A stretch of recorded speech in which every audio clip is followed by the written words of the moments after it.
What's up, addicts? Welcome to the Fantasy Addiction Network.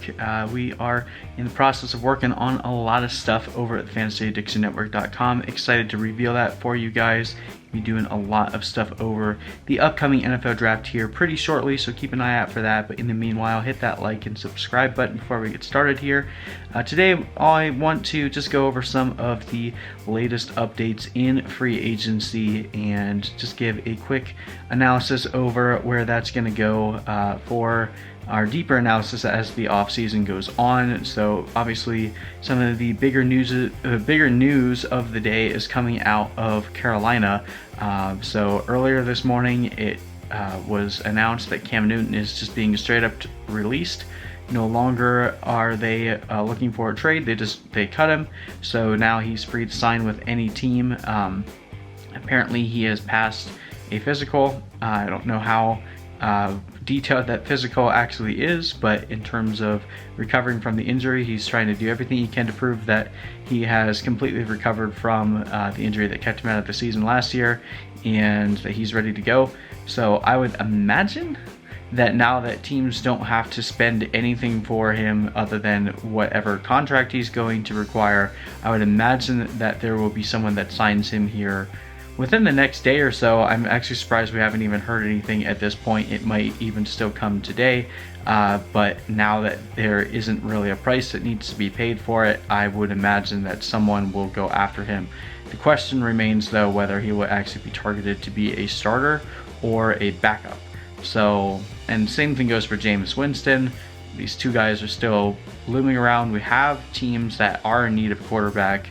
I mean, I would be surprised if we didn't see someone like the Steelers or the Jaguars or the Chargers, or I think the Patriots are out after signing Brian Hoyer, which maybe they're targeting someone in the draft that we don't know about. But I mean, there's plenty of teams out there that can still use a competent quarterback, even if it's just for a quarterback competition. So we'll see how that ends up going. But bigger news out of Carolina is they signed Robby Anderson to a 2-year, $20 million deal, including $12 million guaranteed in the first year.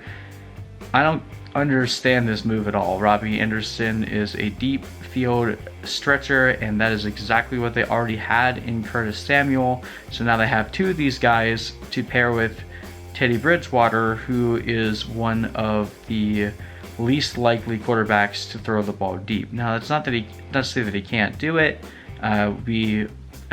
We'll see if Teddy Bridgewater can adapt his game style to the way that Carolina wants to run their offense, but I don't really understand this move at all.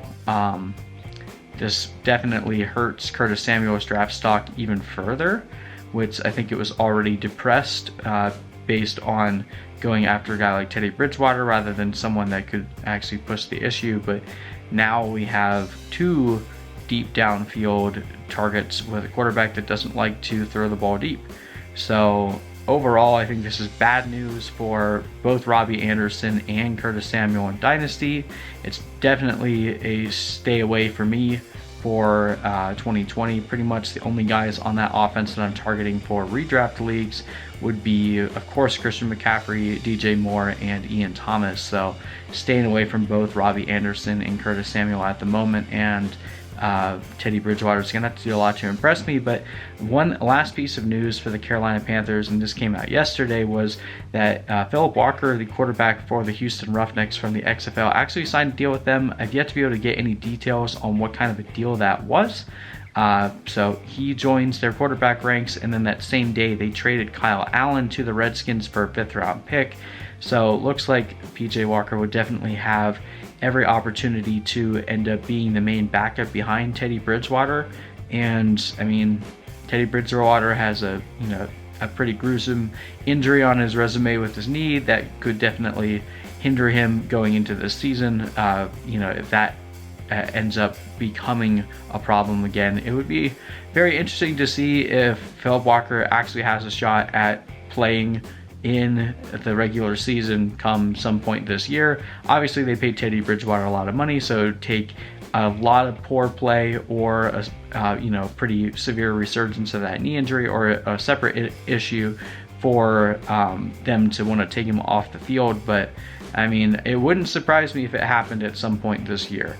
Would I predict to happen? No, I'm just saying it wouldn't surprise me. And I also don't know how well he'd actually do. Obviously, he looked fantastic out there playing with a bunch of other guys, in the XFL, but that's a completely different story when you're dealing with guys on an NFL level talent. But I think that, just pound for pound, I feel like his skill set actually fits a bit more with what this team is trying to do right now with the cluster of weapons that they have around. Obviously, Phillip Walker was the main guy to go deep in the XFL, had pretty efficient deep ball accuracy.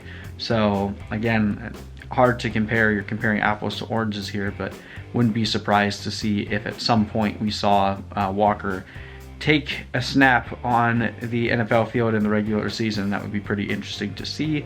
And then only other piece of XFL news that really want to talk about was Jordan Tejada, the quarterback for the St. Louis Battlehawks, actually signed a deal with the Kansas City Chiefs. So obviously there's zero chance of him taking over, barring injury anytime soon, but really think that is going to be great for his development, getting to play under Andy Reid, who is really good for pulling out the best qualities in quarterbacks. So we'll see if he ever comes back to the XFL or if he just remains a backup quarterback in the NFL. But really glad for him, really happy to see him get an opportunity in the NFL and get a chance to learn from one of the greats. So congrats, Jordan Tejada. Hope you enjoy your time in Kansas City. And that's pretty much it, guys, for now. Like I said, we'll break the news when we have it as to if or when Cam Newton ends up going somewhere else. But that's pretty much all that's happened over the course of the last 2 days from a fantasy perspective. So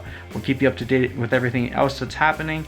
And we'll keep breaking down the news as it comes. Like I said, we'll be getting into rookies here very shortly, giving you guys some hype and player breakdown videos, so keep an eye out for those, and we will keep you updated on everything else that's happening around the channel here pretty shortly. So keep posted, hit that like and subscribe button, and we'll see you in the next video.